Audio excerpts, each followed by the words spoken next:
Hello everyone, this is Ankita and you are watching Ankita Negi classes. Welcome back to my channel. Acid की physical properties पढ़ ली है, अब बारी है एसिड की केमिकल प्रॉपर्टीज़ पढ़ने की।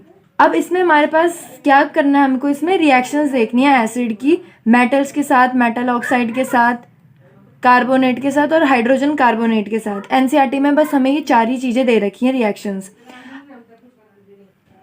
अब इस चैप्टर की सारी रिएक्शंस याद करना बहुत ज़्यादा डिफ़िकल्ट हो जाएगा, तो इसीलिए हमें इनकी ये जो बेसिक स्ट्रक्चर है ना, कि मेटल को अगर हम रिएक्ट करेंगे एसिड के साथ तो फॉर्मेशन होगा सॉल्ट और हाइड्रोजन गैस का। तो आपको ये बेसिक स्ट्रक्चर याद रखना है, बस पूरी रिएक्शंस जितनी भी दे रखी हैं वो कुछ भी याद नहीं करनी, बस ये बेसिक स्ट्रक्चर्स याद करने हैं और इनके अकॉर्डिंग आप अपना रिएक्टेंट और प्रोडक्ट आप बना सकते हो। ठीक है, तो सबसे पहली हमारी रिएक्शन है रिएक्शन विद मेटल्स। अब मेटल्स के साथ अगर एसिड रिएक्ट करेंगे तो सॉल्ट और हाइड्रोजन गैस का फॉर्मेशन होगा। इसको हम एक एग्जांपल्स के साथ समझते हैं। तो सबसे पहले हमने जिंक मेटल लिया और यहाँ पे S यानी ये सॉलिड स्टेट में है। फिर उसके बाद हमने एसिड में ले रखा है H2SO4 यानी सल्फ्यूरिक एसिड। ओके, के बाद हमारा जब मेटल और एसिड रिएक्ट करेंगे उसके बाद हमारा फॉर्मेशन होगा किसका, सॉल्ट का। तो यहाँ पे हमारा सॉल्ट बन जाएगा ZnSO4 और हाइड्रोजन गैस यानी H2 गैस जो होगी वो निकल जाएगी। ठीक है, तो हमने एक बेसिक स्ट्रक्चर हमको याद था मेटल प्लस एसिड का, उससे हमने एक रिएक्शन सॉल्व कर ली। तो आपको ये बेसिक स्ट्रक्चर याद रखना बहुत ज़्यादा इंपॉर्टेंट है। ठीक है, क्योंकि इसमें रिएक्शन देनी सारी है कि रिएक्शन लर्न करते करते बहुत ज़्यादा हो जाएगा और दूसरी चीज़ बहुत ज़्यादा रिएक्शन है तो उनको लर्न करने में भी प्रॉब्लम होगी। तो इसलिए आपको हर एक रिएक्शन का सिर्फ बेसिक स्ट्रक्चर याद रखना है, उसके बाद आपकी रिएक्शन आप अपने आप फॉर्म कर सकते हो। ठीक है, सो हमने सबसे पहले देखा रिएक्शन विद मेटल्स। अब नेक्स्ट हमारे पास इसमें आता है रिएक्शन विद मेटल ऑक्साइड्स। अब मेटल ऑक्साइड्स जब एसिड के साथ रिएक्ट करेंगे तो फॉर्मेशन होगा हमारा सॉल्ट और H2O यानी वाटर का। ओके, सो आपको फिर से ये वाला बेसिक स्ट्रक्चर याद रखना है। ठीक है, कि जब भी एक मेटल ऑक्साइड एसिड के साथ रिएक्ट करेगा तो सॉल्ट और वाटर का फॉर्मेशन होगा।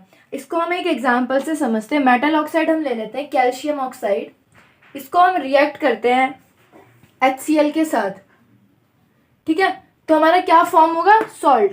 तो सॉल्ट यहाँ पे हमारे पास कौन सा फॉर्मेशन हो जाएगी सॉल्ट की, CaCl2। ठीक है, कैल्शियम क्लोराइड सॉल्ट का फॉर्मेशन हो जाएगा और वाटर हमारा निकल जाएगा।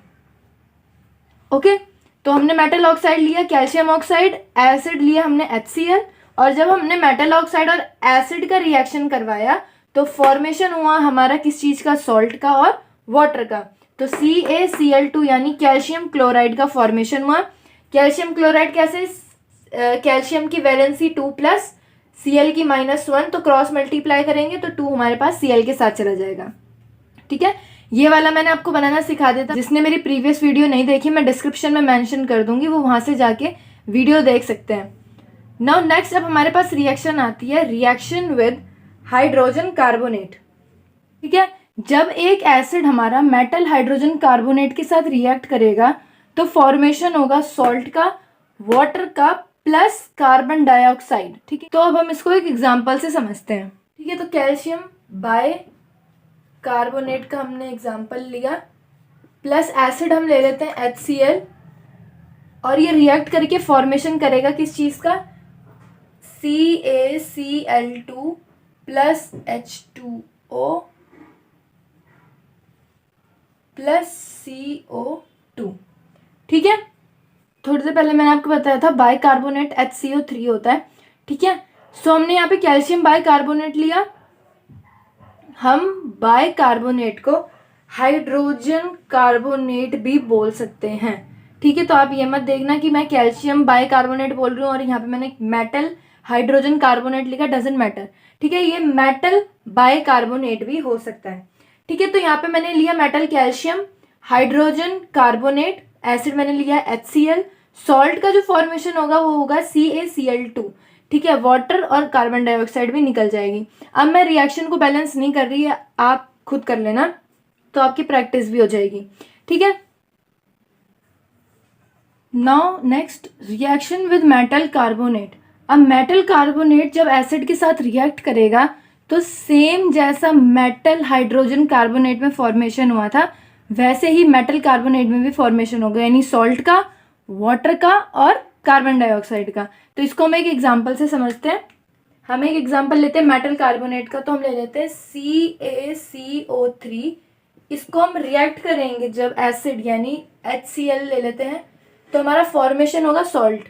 तो सॉल्ट क्या बनता है, CaCl2 plus water plus carbon dioxide.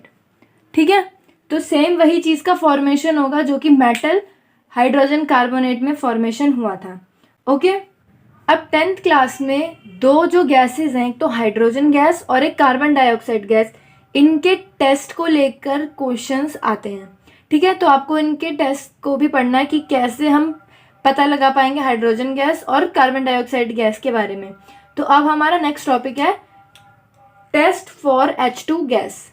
अब सबसे पहले हमें हाइड्रोजन गैस के टेस्ट के बारे में पढ़ना है। अब हाइड्रोजन गैस का हम टेस्ट कैसे करेंगे, मतलब कैसे पता लगा पाएंगे कि जो हमारी गैस निकल रही है हाइड्रोजन गैस है या नहीं। तो आपको क्या करना है, आपको जो भी जहाँ से भी आपकी गैस वो पास हो रही है, क्योंकि गैस कलरलेस होती है, हमें दिखती नहीं है, तो जैसे आप टेस्ट ट्यूब में अपने रिएक्शन कर रहे हैं और गैस निकल रही है तो आपको एक बर्निंग मैचस्टिक यानी जलती हुई माचिस की तिल्ली आपको लेकर जानी है। आपकी मैचस्टिक होगी, जैसी आप टेस्ट ट्यूब के नियर लेकर जाओगे वैसी उसमें से पॉप साउंड प्रोड्यूस होना स्टार्ट हो जाएगा, जिससे कि हमें पता चल जाएगा कि वहाँ पे कौन सी गैस निकल रही है, हाइड्रोजन गैस निकल रही है। तो बेसिकली हाइड्रोजन गैस की टेस्ट क्या है, पॉप साउंड है। ठीक है, आपको पॉप साउंड उसमें सुनने को मिलेगा। अब हमें देखना है कार्बन डाइऑक्साइड गैस का प्रेजेंस। अब क्या करना है हमको, हमें कैल्शियम हाइड्रोक्साइड लेना है, जिसे हम क्या बोलते हैं, लाइम वाटर।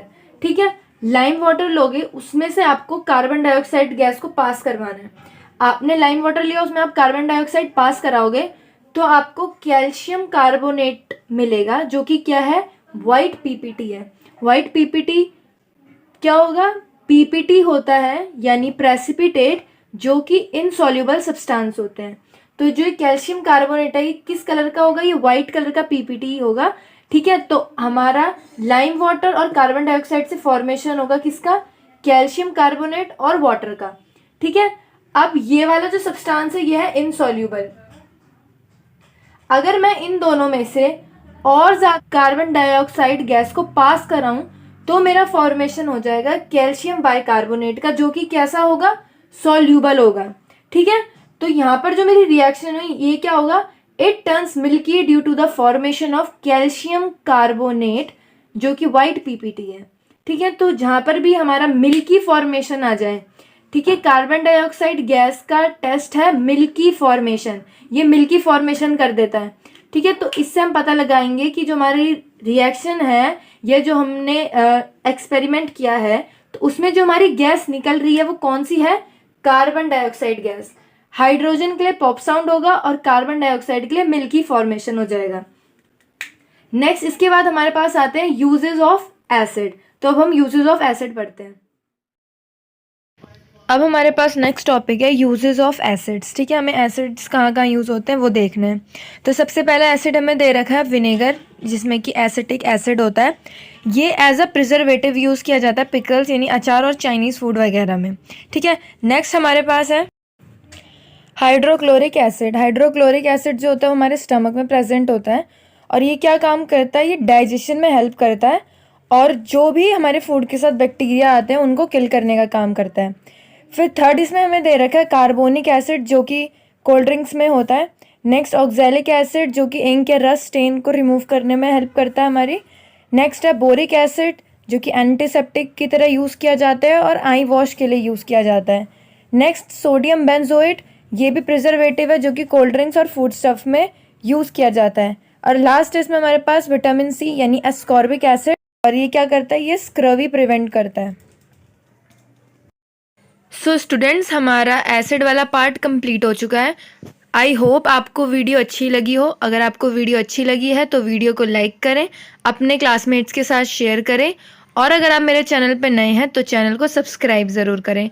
अगर आपको किसी भी तरीके का कोई डाउट हो तो मुझे कमेंट्स में ज़रूर बताएं। तो अब मिलते हैं नेक्स्ट पार्ट में। Thank you so much.